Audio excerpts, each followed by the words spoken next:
Magandang tanghali. Nandito ako ngayon sa Tinpingsan. March 1 ngayon. Mag-ensayo ako ngayon dito kasi kahapon hindi ako nakasama sa ride. Nag-decide ako na hindi na sumama kasi umulan nung gabi. Bago yung ride, mababasa pa ako. Dadami pa tayo. Ngayon, pumunta ako dito ngayon para mag-practice para sa konting skills at saka konting fitness. Tawag dito sa area na to hidden garden kasi parang nakatagong maliit na garden, mga puno, kaya may lilim na din. Pinili ko itong maliit na area na to kasi maliit nga lang. So mag-iikot kasi ako dito. Inukasan ko yung isang ikot dito mga 40 seconds, 30 to 40 seconds. Maliit nga lang talaga. So balak ko mga ulitin 2 o 3 ikot, tapos magpapahinga mga 5 minuto, 3 hanggang 5 minuto, tapos ulitin mga 2 o 3 beses. So basically ang kanya 2 to 3 sets, 2 to 3 reps per set.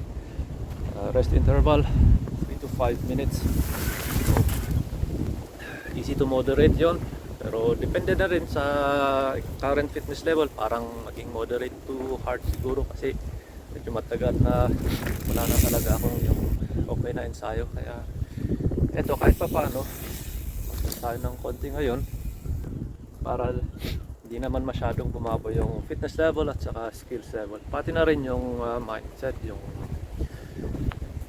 mental acuity natin sa pagra-ride. Kasi nga sabi nung mga lolo ng ibang sports, sabi nila it is like hot water, if you do not heat it constantly, it will again become cold.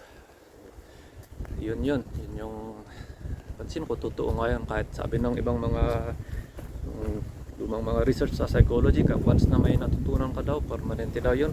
Sa tingin ko hindi, kasi marami naman ako natututunan na nakakalimutan ko.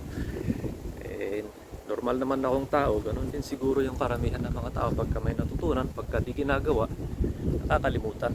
Maging skills man yun o knowledge, may mga part tayong nakakalimutan, kailangan hasain natin.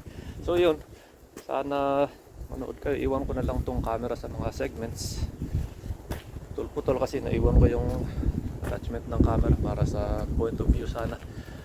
So sana may konti tayong napulot ngayon, saka record ko na rin ito para sa sarili ko.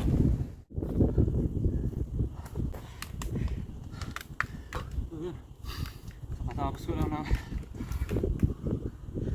third rep ng third set, tapusin ko na doon.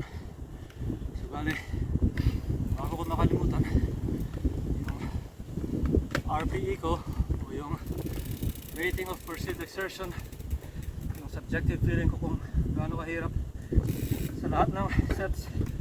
Pinakamahirap second lap, sunod third lap. Siyempre, first lap para mas malilit, pero lahat 8.5 yung rating of perceived exertion. Hindi siya malinis na run yung first lap, first set. Hindi clean yung run ko. Nasa corner, napaakyat, napakanan. Bali yun yung pinakamahirap sa lahat, yung skills. Siyempre sunod yung fitness. Maiksi lang naman yung plan, mga 10 seconds siguro or less bawat rep, pero mahal pa rin. Ayun, mga 8.5 yung RPE ko sa tungkol sa bakit sa fitness. Overall yung sa parang feeling ng fatigue, tapos sa feeling na inadequate yung skill, parang 8.5 over 10. Parang ayun, hirap pa, moderate to hard. Kaya mas maganda na maiksi itong pinili kong lap, kasi kapag mas tatagal sa huli, malaki ang deterioration ng fitness at saka ng skills. Record ko rin to kasi parang kumbaga pwede kong balik-balikan, pwede kong ulitin to siguro sa mga ibang araw kung pwede ulit ako. May compare lang, kumbaga parang baseline fitness. Lalabas din dyan sa screen, baka labas ko na yung chart ng heart rate. Baka may iba pang data na lalabas, pero yung speed minsan hindi masyadong accurate, depende sa cloud cover. Ngayon ulap masyado. So yun, maraming salamat.